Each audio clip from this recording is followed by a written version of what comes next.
majina naitwa Fahad Nasor Hamoud, ni mkurugenzi mtendaji kampuni ya Save Wildlife. Save Wildlife kama inavyofahamika, tunapatikana West Kilimanjaro, Sanya Juu. Tunajishughulisha na utalii wa kuwa karibu na wanyama toka mwaka 2022 mpaka leo tumekuwa tukifanya kazi hii, na wateja wamekuwa wakiongezeka mara kwa mara kutoka miaka iliyopita mpaka sasa hivi. Kuna jambo ambalo linaendelea sasa hivi kwenye mitandao ya kijamii ya influencer mmoja wa Kimarekani anaitwa Ashley. Ni mteja ambaye alikuja direct Save Wildlife. Save Wildlife tunafanya kazi na makampuni, lakini pia Save Wildlife tuna wateja ambao tunawaleta sisi wenyewe direct moja kwa moja.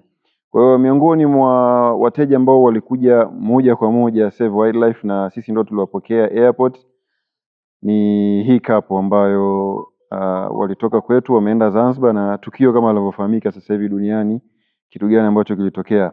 Sasa hapa kwetu walikuja tarehe 1 mwezi huu wa 4, na tuliwapokea sisi wenyewe airport majira ya saa 2.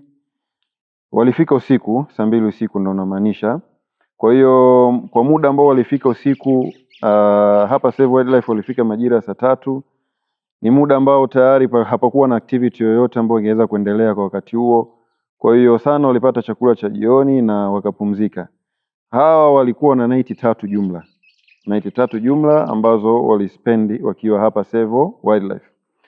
Walipoamka night yao ya pili, kulikuwa kuna activity nyingi sana ambazo huwa tunazifanya kwa watu wanaolala. Lakini yeye mwenyewe Ashley mwenyewe ambaye ni influencer, yeye alikuwa na target zake, na moja ya kitu ambacho alikipania kwa muda mrefu toka anafanya booking mpaka anafika hapa ilikuwa ni siku yake ya kuzaliwa. Kwa hiyo siku yake ya kuzaliwa ilifanywa kwenye hii nyumba ambayo iko nyuma yetu hapa.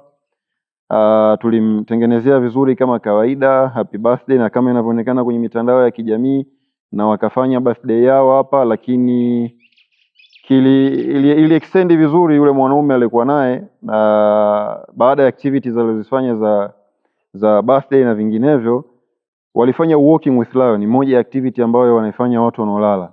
Kwa hiyo wakati wanafanya ile walking with lion, walipokuwa wakifika hatua za mwisho, ilionekana mwanaume kama anamsurprise yule mwanamke na kumvalisha pete ya uchumba, na maana amekubali na yuko tayari kumuoa. Kwa hiyo hiyo ndio ilikuwa hatua ambayo inayofuata.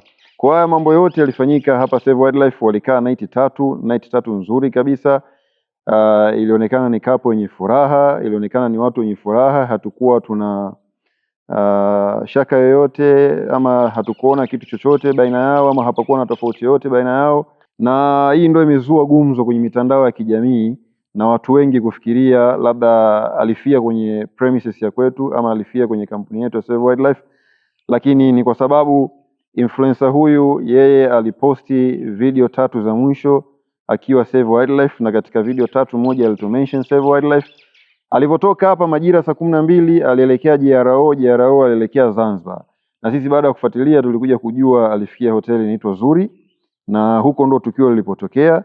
Na baada ya tukio kutokea, nafikiri serikali kupitia jeshi letu la polisi Zanzibar wameshatoa statement walitoa. Nafikiri hapo ndo gumzo lilianza kuzungumzwa sana kwenye mitandao ya kijamii, na video nyingi sana zilienea na kuonyesha wakiwa wanasherehekea wakati wao mzuri wakiwa Save Wildlife, lakini likifahamika kwamba Zuri ndo Save Wildlife.